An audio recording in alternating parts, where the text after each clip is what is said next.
तो प्रणाम आप सभी को, फिर से हाजिर हूं आप सभी के लिए बहुत सारे प्रश्नों को लेकर। कम से कम 15 से 20 क्वेश्चन आप सभी से करवाऊंगा। ये क्वेश्चन आपके बिहार स्कूल एग्जामिनेशन बोर्ड के लिए बहुत ही महत्वपूर्ण है। आप अपने तैयारी को परखिए, आप अपने आप को परखिए कि हमारा तैयारी किस लेवल का है। इस क्वेश्चनों को देखकर बिना बेझिझक के आप यदि टिक कर रहे हैं, थोड़ी सी क्वेश्चन पढ़कर एकदम उत्तर पर कॉन्फिडेंस के साथ उत्तर को टिक कर रहे हैं, तो समझिए आपकी तैयारी एकदम बेहतर ढंग से हो रही है। अगर नहीं हो रही है तो आप अभी से करिए, ठीक है, अन्यथा फिर पीछे चलते चले जाएंगे और अंततः आप ये पाएंगे कि बढ़िया से तैयारी ना हो पाया और कैसे भी करके हमने परीक्षा दिया, पास तो हो जाएंगे आप, लेकिन क्या आप अपने साथ क्या किए इन पूरे 2 वर्षों में, इस प्रश्न का जवाब आप कभी दे ही नहीं सकते हैं, ठीक है ना। तो पास होना कोई बड़ी बात नहीं है, बस आप अपने तैयारी को बेहतर ढंग से कर रहे हैं कि नहीं, इस बात के लिए मायने रखता है। तो मैं तो चाहूंगा कि आप अपने तैयारी को बेहतर ढंग से करिए, इन प्रश्नों के साथ इस प्रश्नों को बढ़िया से पढ़िए, टिक करिए, तब देखिए कितना अच्छा लग रहा है। आपको भी अच्छा लगेगा, हमें भी अच्छा लगेगा। और आपसे विनम्र भाव से यह भी अनुरोध है कि कृपया करके थोड़ी सी मदद हमारी जरूर करिए। आप एक शेयर जरूर करिए, एक लाइक जरूर करिए, एक सब्सक्राइब जरूर कीजिए। आप करते नहीं हैं। अभी आपको पता है कि हमें कुछ मिलता नहीं है, बस हम लगे हुए हैं, कैसे भी करके लगे हुए हैं, ठीक है ना। तो थोड़ी सी आप अपनी एकदम समझिए अपने आप को और हमारे प्रति आप थोड़ी सी दया की भावना दिखाइए और इसे शेयर कर दीजिएगा, तो थोड़ा बेहतर रहेगा, लोगों के पास जाएगा, लोगों का भी भला होगा, हमारा भी एकदम बढ़िया से चलेगा। तो थोड़ा सा आपसे विनम्र भाव से अनुरोध रहेगा कि कृपया करके इस वीडियो को देखकर दूसरों के पास जरूर शेयर करें। आपकी एक शेयर हमें एकदम खुशी से भर देगा। तो आप अपनी थोड़ी सी मेहनत करिए, थोड़ा सा एक बटन को प्रेस करना है और आगे की तरफ बढ़ा देना है। बातचीत न करते हुए ज्यादा, आइए पहले प्रश्न की ओर बढ़ते हैं। प्रश्न नंबर 1 है, कैल्शियम फ्लोराइड CaF2 के संरचना में धनायन तथा ऋणायन का उप सहसंयोजन संख्या या कोऑर्डिनेशन नंबर कितना होता है। क्या बताना है हमें कि कैल्शियम फ्लोराइड, इसे फ्लोराइड स्ट्रक्चर के भी नाम से जाना जाता है। आपको पता होना चाहिए कि कैल्शियम फ्लोराइड को फ्लोराइड स्ट्रक्चर के नाम से भी जाना जाता है। कई बार यह भी क्वेश्चन पूछ लिया गया है कि निम्नलिखित में से फ्लोराइड संरचना कौन होती है, CaF2, Na2O, CSO, none of these. तो आपको टिक करना होगा CaF2 पर। हमें क्या बताना है कि फ्लोराइड स्ट्रक्चर मतलब CaF2 में धनायन तथा ऋणायन का उप सहसंयोजन संख्या कितना होता है। अब देखिए ना, हम कर क्या सकते हैं, हम सीधे आपको उत्तर के टिक करवाएंगे कि उत्तर कौन होगा। आप कहेंगे कि सर एक्सप्लेनेशन करिए, व्याख्या करिए, कैसे कर सकते हैं हम। अब इसके व्याख्या के लिए कम से कम हमें आपको 15 से 20 मिनट स्पेसिफिक टॉपिक डालना पड़ेगा, तब ना हम व्याख्या करवा सकते हैं।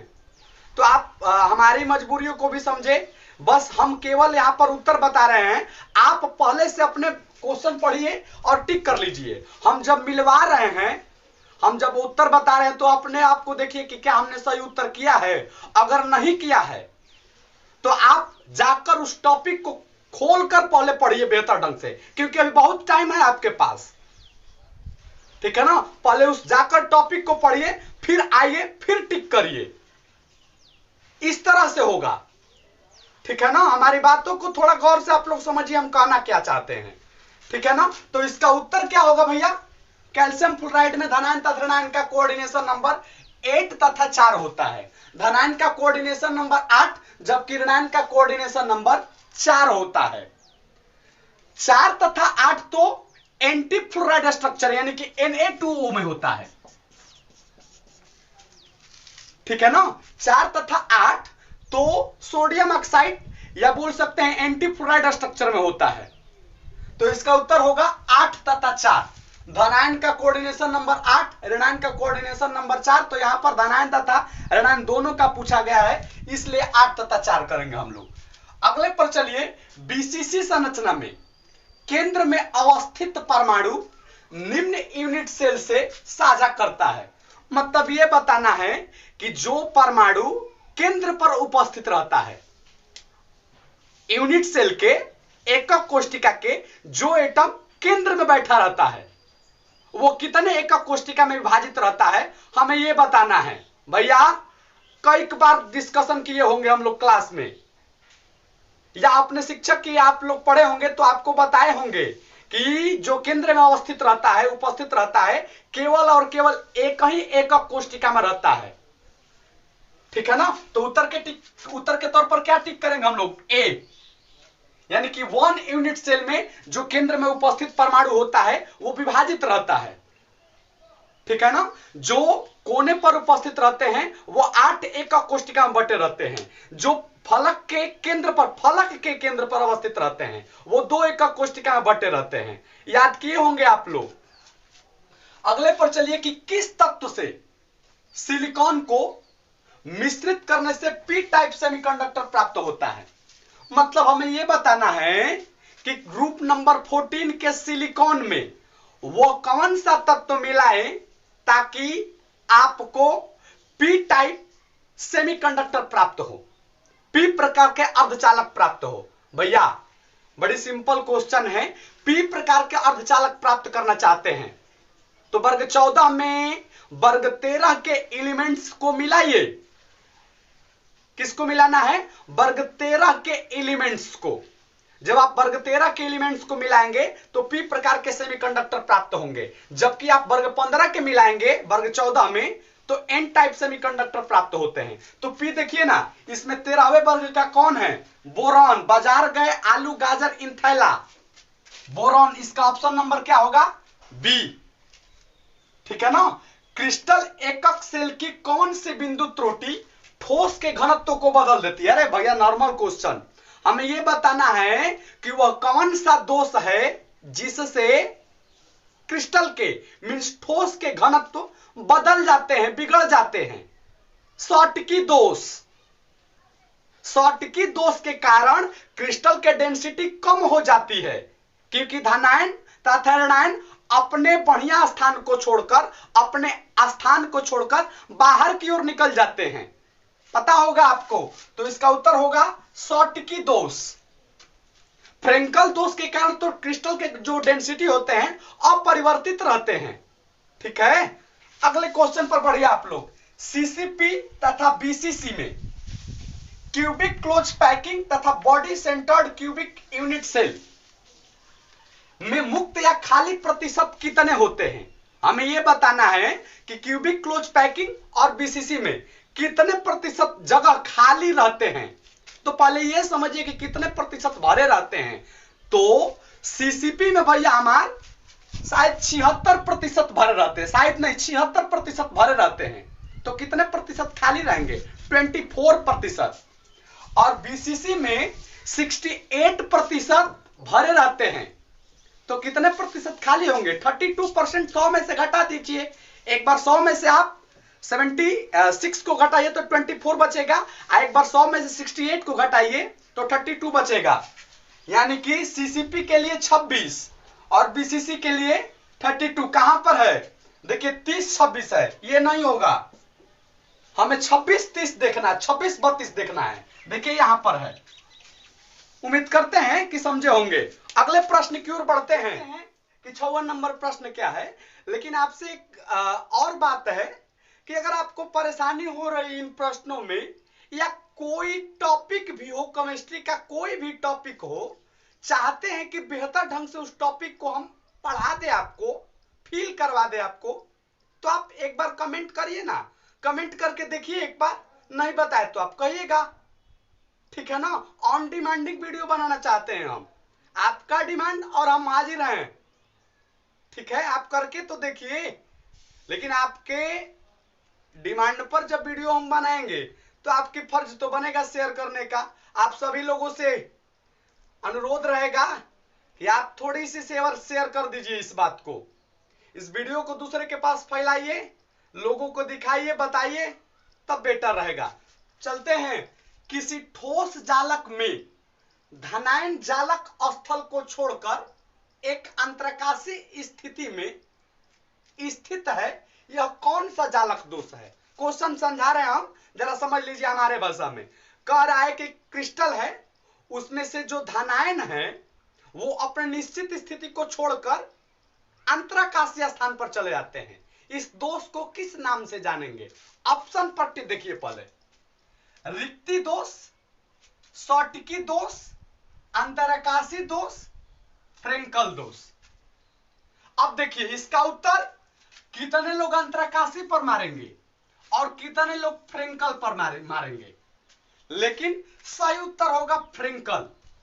अंतराकाशीय किस लिए नहीं होगा? देखिए यहां पर बोल रहा है धनायन, अंतराकाशीय दोष और फ्रेंकल दोष दोनों का डिफिनीशन सेम है, बस अंतर यह है कि फ्रेंकल दोष जो होते हैं यह आयनिक ठोस के लिए होता है, जिसमें धनायन तथा ऋणायन होते हैं, आयनिक ठोस के लिए होते हैं, जबकि अंतराकाशीय दोष अनआयनिक ठोस के लिए होते हैं। तो हमको क्या पूछा गया है? पूछ रहा है कि धनायन जालक स्थल को, धनायन जो है जालक की स्थिति को छोड़ दे रहे हैं, तो धनायन का नाम ले रहा है, मतलब ये जो ठोस है आयनिक ठोस है, इसलिए आप अंतराकाशीय दोष पर मत जाइए, फ्रेंकल दोष पर जाइए।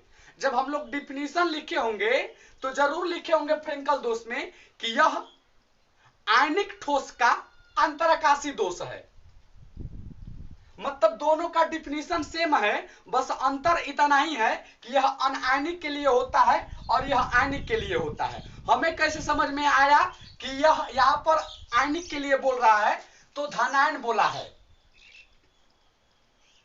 ठीक है ना? अंतराकाशीय के लिए बोलता तो बोलता कि कोई एक परमाणु अपने निश्चित स्थिति को छोड़कर अंतराकाशीय स्थान पर चला जाए, लेकिन यहां पर धनायन बोल दिया, इसलिए हमने यहां पर फ्रेंकल दोष को टिक किया। अगले प्रश्न की ओर, यदि हम जर्मेनियम के क्रिस्टल में पंच संयोजी अशुद्धि मिलाते हैं तो क्या मिलेगा? बोल रहा है भैया हमें कि ग्रुप नंबर 14 के 14 के जर्मेनियम में यदि पंच संयोजी कहां होते हैं? जिनके 5 संयोजकता, वर्ग 15 वाले भैया बोल रहा है कि वर्ग 15 वाले को मिलाइए तो क्या मिलेगा? तो यदि 13 वाले को मिलाएंगे तो पी टाइप, 15 वाले को मिलाएंगे 14 के साथ तो एन टाइप। झूठ मूठ काहे दे दिया है, ठीक है? सोडियम क्लोराइड की क्रिस्टल संरचना में क्लोरीन आयन की व्यवस्था कैसी होती है? मतलब ये बताना है कि आपको पता होना चाहिए कि किसी भी क्रिस्टल में जो धनायन होते हैं भैया, उससे क्या होता है? क्या पूछा गया हम लोगों से? क्लोरीन आयन की व्यवस्था कैसी होती है? तो एफसीसी व्यवस्था होती है। पहले इसको टिक कर लीजिए, कोई दिक्कत परेशानी?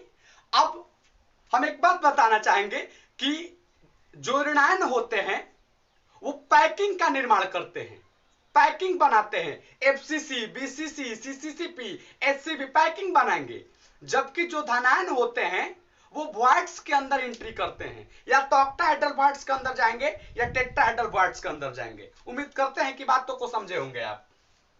जर्मेनियम धातु को थोड़े से आईएन इंडियम से डोपित करने पर हमें क्या प्राप्त होगा? एक ही बात को बार बार पूछ रहा है, 3 क्वेश्चन इस पर आ गया आज।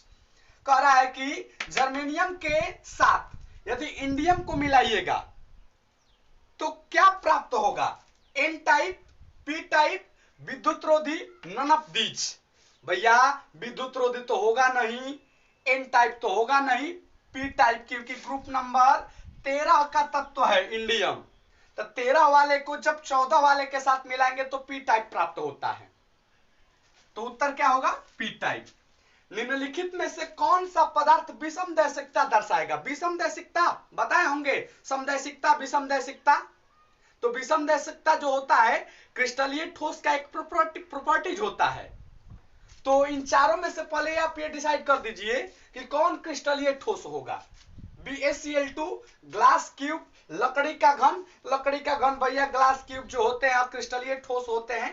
BaCl2 एक प्रकार का आयनिक क्रिस्टलीय ठोस है, तो यही विषमदैशिकता हम लोगों को प्रदर्शित करके दिखाएगा। पोटेशियम यानी कि के का क्रिस्टलीकरण किसमें होता है? विषम लंबाक्ष में, कि बीसीसी में, कि सरल घनीय में, कि नॉन ऑफ दीज में? ठीक है ना। हमारे वीडियो कम से कम 100 लोगों के पास पहुंचता है। लगभग हर एक वीडियो 100, 125, 150 लोग देख लेते हैं। और लाइक के नाम पर कितने लोग करते हैं? 20 लाइक करते हैं, 25 लाइक करते हैं। क्या है, काहे ऐसा क्यों?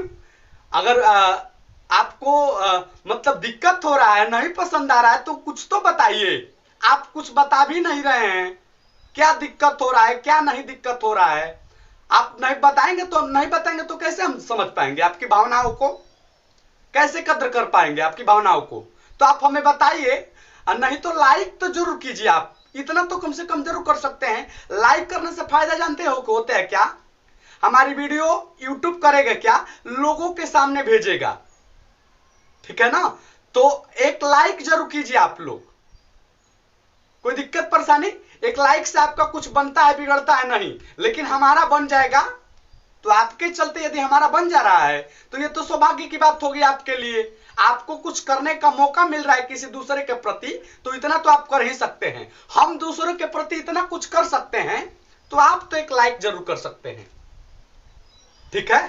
तो चलिए, बोल रहा है कि पोटेशियम का क्रिस्टलीकरण किसमें होता है? कई बार बता चुके होंगे इस प्रश्न को हमने, कि लीना के रब से फरियाद। आपको पता होगा, lithium, sodium, potassium, rubidium, caesium, और एक और याद कर लिया हमारे ओर से, Ba। ये हम जितने बोले ये सारे लोग बीसीसी क्रिस्टल में क्रिस्टलीकृत होते हैं। कौन कौन? तो वर्ग 1 के हाइड्रोजन को छोड़कर, फ्रांसियम को छोड़कर, वर्ग 1 के हाइड्रोजन को छोड़िए, फ्रांसियम को छोड़िए, कौन कौन मिलेगा? Lithium, sodium, potassium, rubidium, caesium, और एक एक्स्ट्रा हमारे साथ याद करिए, Ba। ये जो 5 6 होते हैं, ये सब बीसीसी क्रिस्टल में क्रिस्टलीकृत होते हैं। उत्तर करिए बीसीसी। जर्मेनियम अर्धचालक के साथ आर्सेनिक है ऑक्सीकारक, अवकारक, डोपेंट, नॉन ऑफ दीज। भैया डोपेंट किसे कहते हैं? आपको बताए होंगे कि किसी अर्धचालक को सुचालक बनाने के लिए, किसी अर्धचालक को सुचालक बनाने के लिए अशुद्धि के तौर पर कुछ मिलाया जाता है। यह अशुद्धि या तो वर्ग 13 के तत्व हो सकते हैं या वर्ग 15 के तत्व हो सकते हैं। जब अशुद्धि को मिलाते हैं ना, तो मिलाने की क्रिया को डोपेंट नाम दिया जाता है। मतलब किसी अर्धचालक को यदि सुचालक बनाना चाहते हैं तो कुछ अशुद्धियां मिलाई जाती है। ठीक है ना। तो जो अशुद्धियां होती है, जो मिलाते हैं अशुद्धियां के तौर पर, उसे डोपेंट बोलते हैं, और मिलाने की क्रिया को डोपिंग कहते हैं।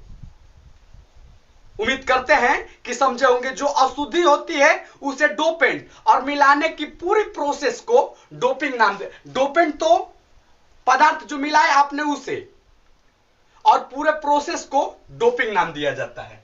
तो जर्मेनियम अर्धचालक के साथ आर्सेनिक होता है डोपेंट। ठीक है ना। अगले पर चलिए। ठोस क्षारीय धातु के हैलाइड का रंगीन देखने का कारण क्या होता है? बताना है कि क्षारीय धातु के हैलाइड रंगीन होते हैं क्यों? भैया कोई भी चीज रंगीन हो, देखिए ना, यहां पर शॉर्टकी दोष के कारण, फ्रेंकल दोष के कारण, एफ केंद्र के कारण, नॉन ऑफ दीज के कारण। भैया सिंपल बात है। कलरलेस, कलरफुल कौन डिसाइड करता है?